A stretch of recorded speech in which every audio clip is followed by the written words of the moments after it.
What can MMA learn from boxing? So, like I mentioned at the beginning of the show, this is a topic I covered all the way back in 2019.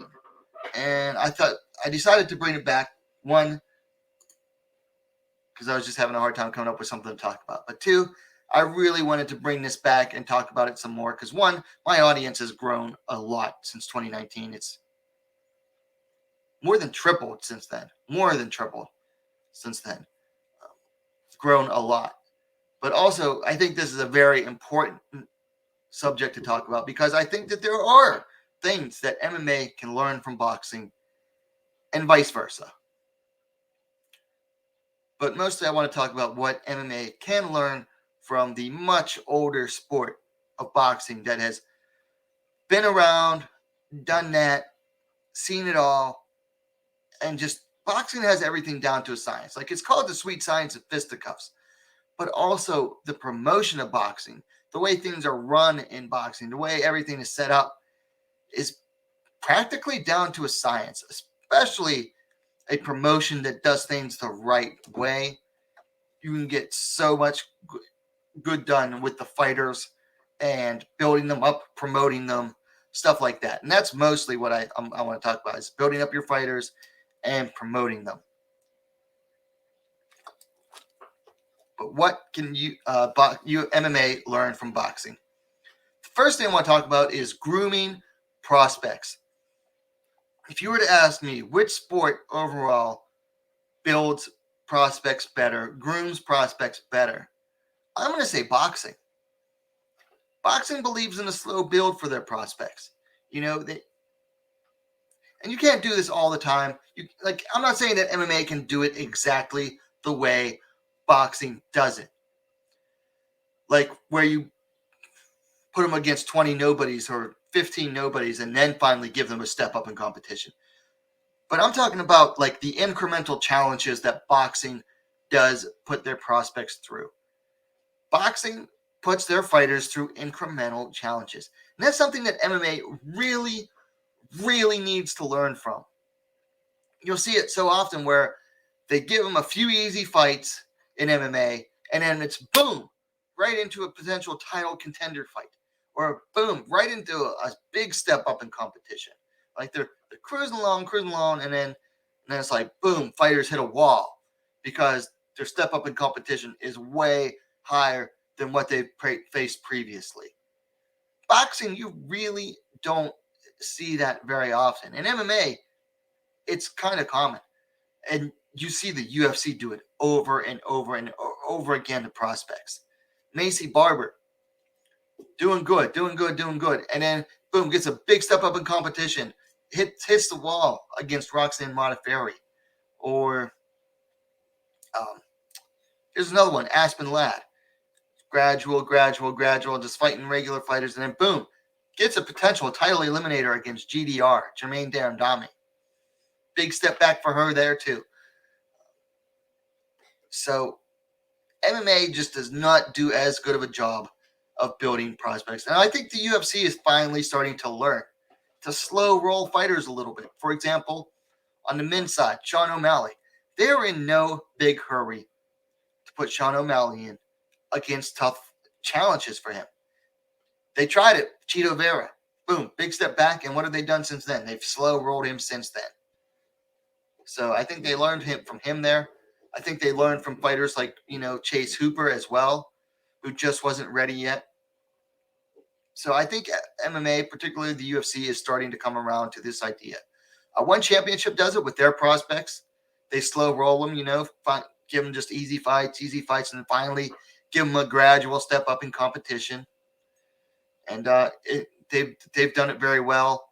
Bellator kind of slow rolls their fighters, especially like their home-groomed prospects, like their home-built fighters that they build up from nothing, like Ali Malay, or looks like Sumiko Inaba is getting that treatment. Valerie Lovreda, they kind of learned with her. So, learned a little bit the hard way with her, but they're learning. So the first thing that MMA can learn from boxing is properly grooming your prospects. Second thing that MMA can learn from boxing. Tune-up fights. Tune-up fights are crucial to the longevity of a fighter. I'm talking about you may take a long layoff because of injury or whatever. There's no reason for a fighter to come up from a long layoff, particularly a serious critical injury layoff, and step right back in against the absolute best of the best in their division. No reason for that. You're just setting that fighter up for failure again. Here's the biggest example I can think of, and I used this example back in 2019. It still holds true today.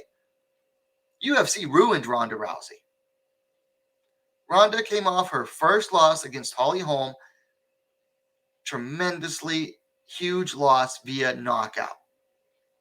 And rather than give her a tune-up fight, rather than giving her a little bit step back in competition for her return fight, what do? They say, no, we got to put her right away for the title. She's got a challenge for the title right away. Well, the title had changed 2 times since then. It had changed hands twice. It was now in the hands of Amanda Nunes.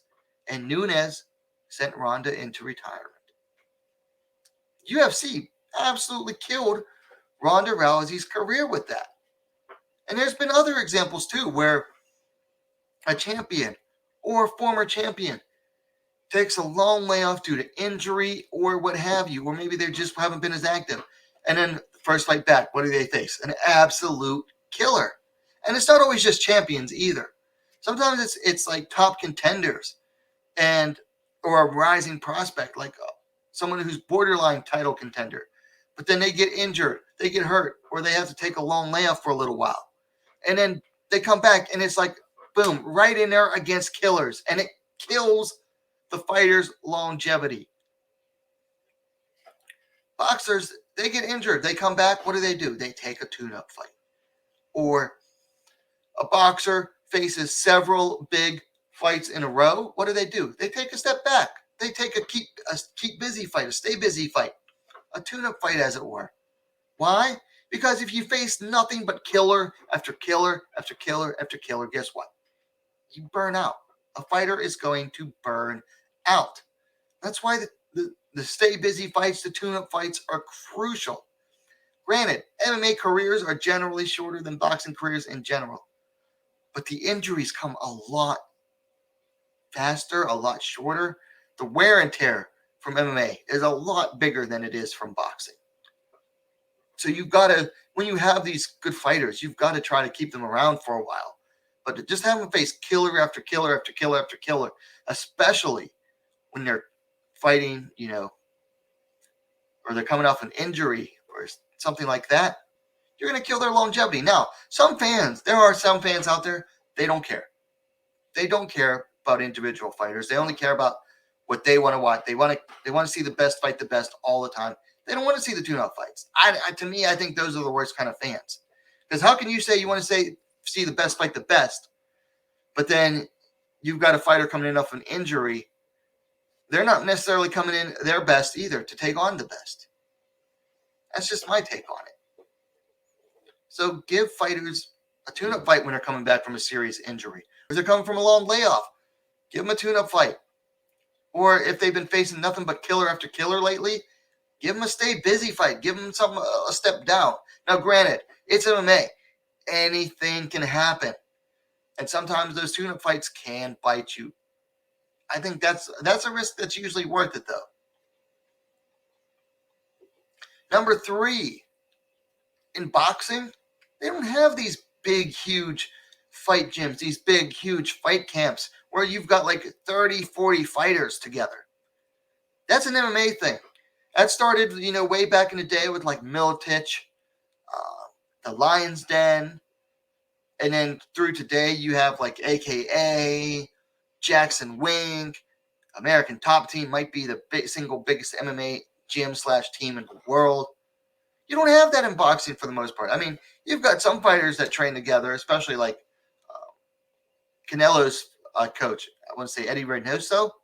He's got a bunch of fighters there. But it's nowhere near the size of like MMA teams. Nowhere near that. For the most part, fight camps in boxing are built around the boxer, an individual boxer. And I think MMA can learn from that. For example, in MMA, you might be preparing for a fight, but guess what? So is your teammate and your other teammate, and you're helping them, they're helping you. There are some upsides to that, in that you have some good regular training partners around all the time. And they say iron sharpens iron. But at the same time, it's like, if I have a fight in May, you're one of my training partners, and you've got a fight in July. I'm at a different stage in my fight camp than you are in your fight camp. I might be ready I might be ready in my final week. It's going to be nothing but light training, like say 25% sparring. Whereas you're at a stage where your fight's the next month or 2 months, you're still doing some heavy sparring. You're still going at it, like 75, 80%. I'm not ready for that. That could get me seriously injured. You need that heavy sparring, but I don't. So how are we supposed to be helping each other out?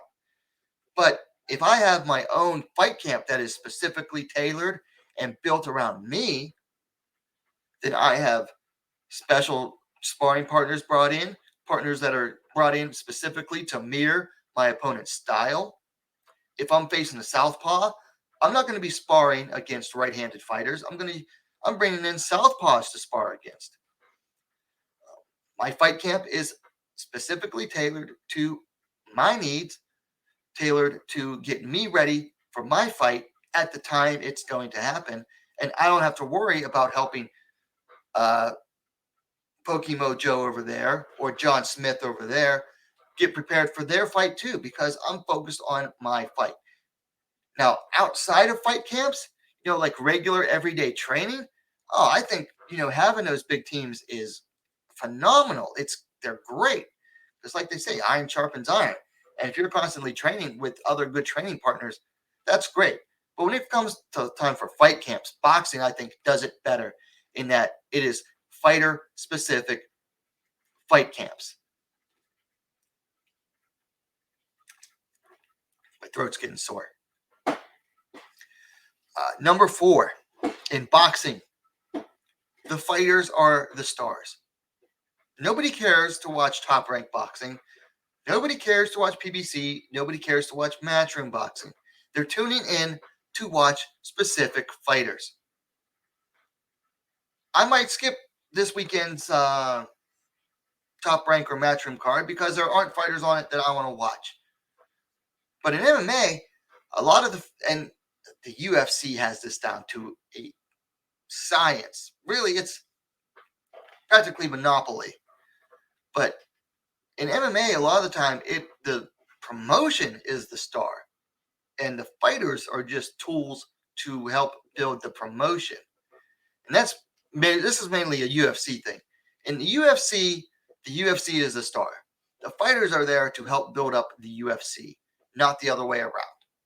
Like, I don't consider Dana White to be a very good fight promoter. I don't consider him to be a good promoter of fighters. Dana White is the promoter of the UFC. He's the president.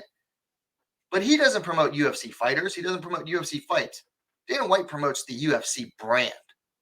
In UFC, it is the brand over the fighters. Whereas for boxing, it is always about the boxers. Now, there are exceptions in MMA. For example, one championship, they call themselves the home of martial arts. But for martial arts, you got to have the martial artists. And their fighters are the stars. When the fighter walks out to the arena, and I think this is kind of cheesy, but I think it does reinforce this. When a fighter is walking out to the arena, before they enter the arena itself, they walk through what one calls the Hall of Heroes. And it is these banners of their champions. And it's supposed to be like inspirational. But when they're also showing the fighter walking through that Hall of Heroes, guess what? You see the fighter themselves, and you see them walk past all of their champions. And the fighters themselves are the stars. They know that it's about fighters first. For Ryzen, for example, they know that it's not about Ryzen, the brand. It's about the fighters, the champions. The fighters come first. For Bellator does this well too. For me, this is mainly a UFC gripe. And I don't see the UFC learning from this or changing it. because the UFC's entire model is built around pushing the UFC first. But in boxing, it's the fighters are the stars. In the UFC, this is less about MMA. This is more about the UFC specific.